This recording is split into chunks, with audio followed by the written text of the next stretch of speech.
Hello from today's author.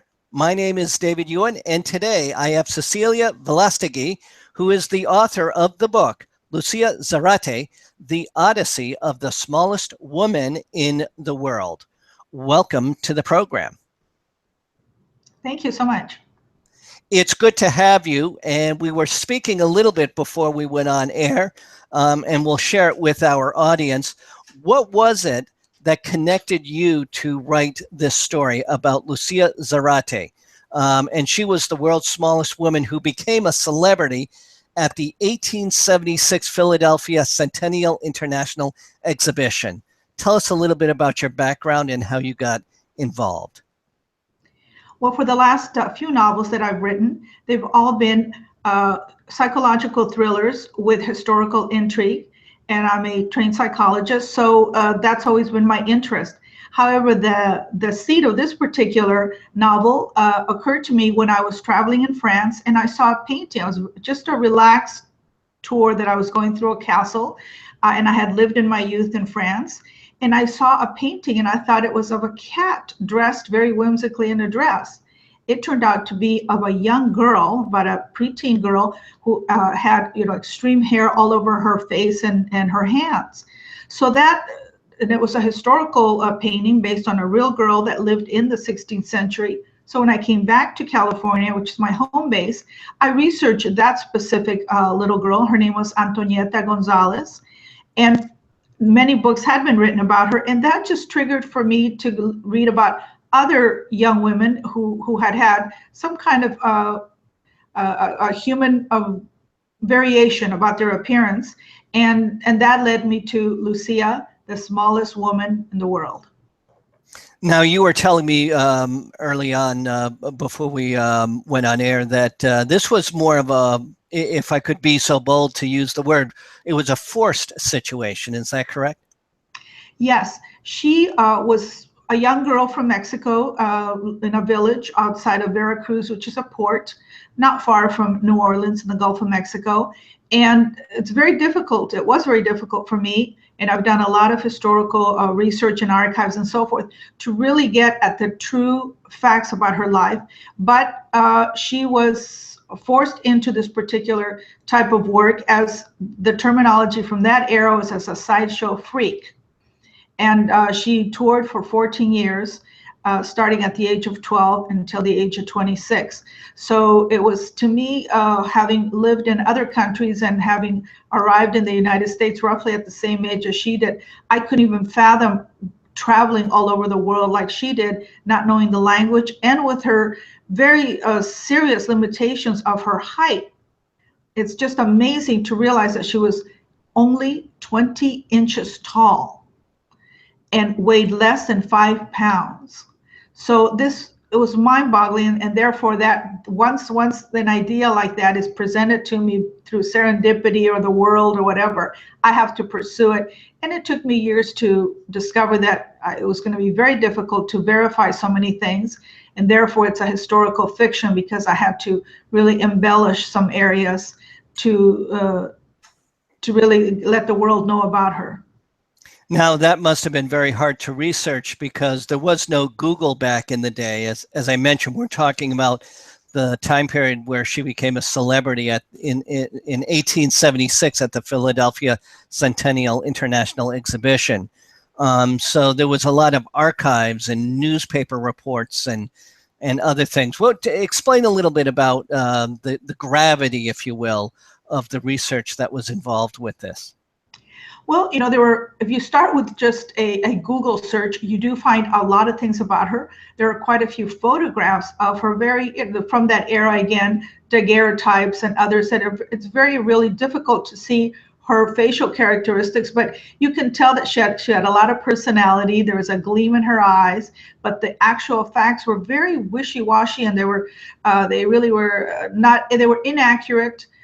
Or outright false. And so it took me a while to really, having again lived in Mexico for a period of time. I'm originally from South America, but I did live in Mexico, and I love to travel there.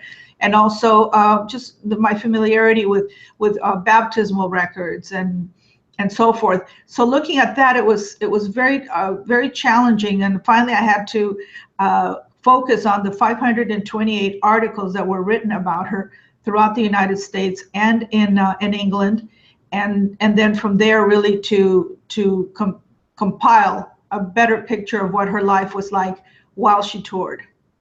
Now, you mentioned in this fictional novel that you had to embellish a little bit. Is it easy to say what percentage was true and what was embellished in this novel that's coming out in June, I believe you were telling me, in 2017? Yes, it'll be out June 5th, 2017. And the one character that I used as to convey the relationship that she had was with her governess. We know that she did travel with a governess. That governess, from the photos that are available, is of Mexican descent, but we know nothing about her. Her name, we can assume her age again from the photos. So I really had to synthesize my knowledge about Mexican history, Mexican culture. How would her companion, her governess in 1876, what kind of a woman would she have to have been, a young woman, to travel abroad with her and to speak English? So the only conclusion that I came was that she must have been affiliated with, somehow in her family, with a trade. They had to have been trading with North Americans somehow, so that she spoke English and was confident enough to go on a ship with a little tiny charge, a small 12-year-old girl of 20 inches tall. That's it. It was just she and this tiny girl, and she had to, from there, she had to get her clothing, her attire, the tailors and so forth in New Orleans, go to New York, get photographers to photograph her, and then meet her American agents and travel all over the world. So therefore, that particular character, whom I have named Zoila, is a fictional character, but I believe it's based on my cultural knowledge of the type of young woman that could have been her governess. So you certainly maximize the research to put everything into a factual basis to the best of anyone's ability to create this book. Again, the book is titled Lucia Zarate, The Odyssey of the Smallest Woman in the World. So tell me, the book is coming out on June 5th. How long did it take to work on the project, and what was the surprise you received while working on it? Oh, it took 4 years, the research and the writing. There were many surprises, I suppose. The most important one to me was just the understanding that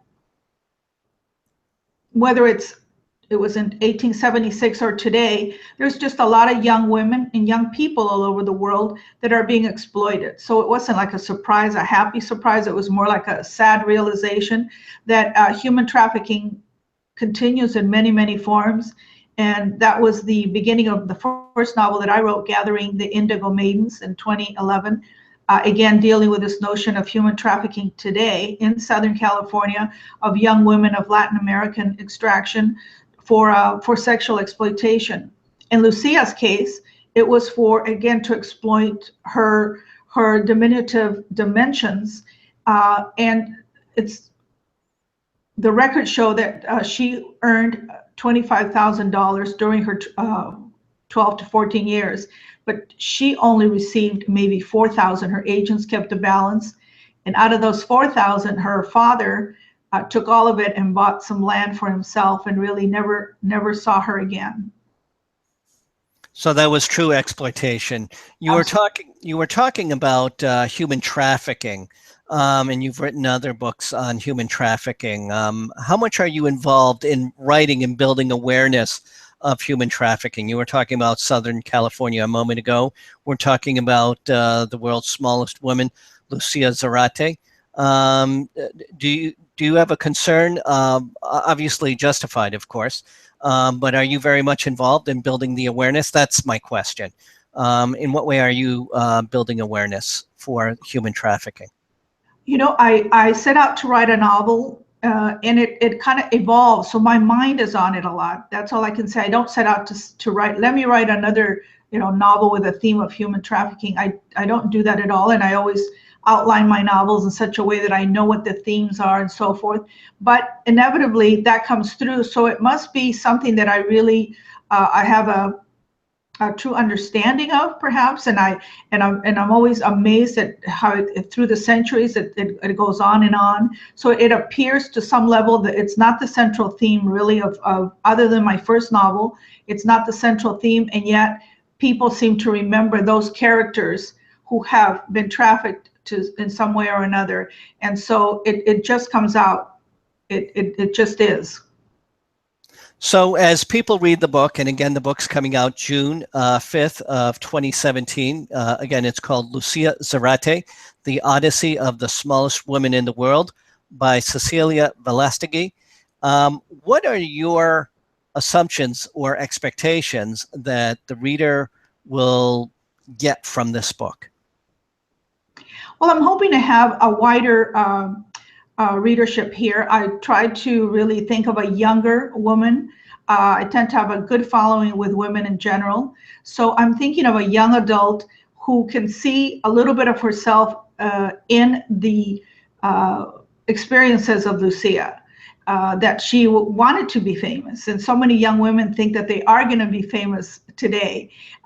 She was a star in many ways, very much like, you know, our reality stars are today. And there was a shallowness to her life for many years. And so I think that any young reader is going to sort of identify, although so long ago, 1876, I think the first thing, of course, people are going to be amazed at her dimensions.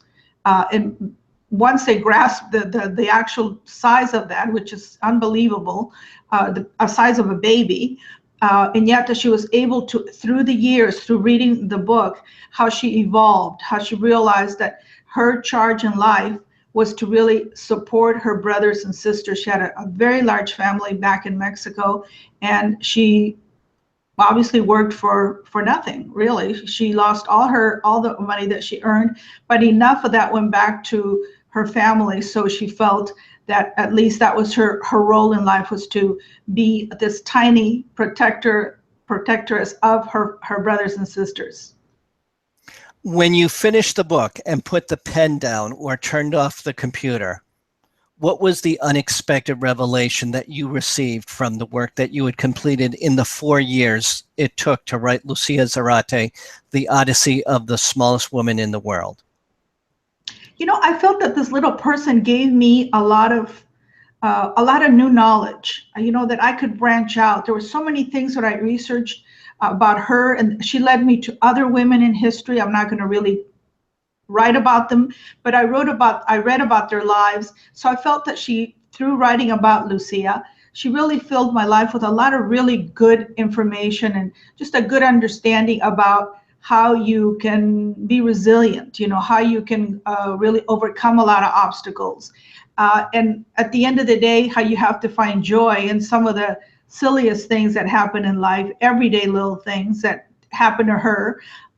You know, whether she fell in love with another little person and that little person stood her up at the altar. That was a sad part, but she bounced right back and you know, went on with life. So I think that's the biggest gift, is that resilience can be learned. And I'm hoping that the readers always also get that too, that despite things when they're really, really bleak, there is kind of a bit of hope. So it sounds like that the book also has a good lesson in life to be shared with others. Is that right? I think so, definitely. And what can we expect from you? Again, I'm speaking with Cecilia Velastegui. She's the author of Lucia Zarate, The Odyssey of the Smallest Woman in the World. What other books down the road, or what style of writing, what can we expect from you for future books down the road? Well, I'm already very deep into a book that I've researched for about 15 years, and it keeps on morphing into different things based on the geopolitical climate.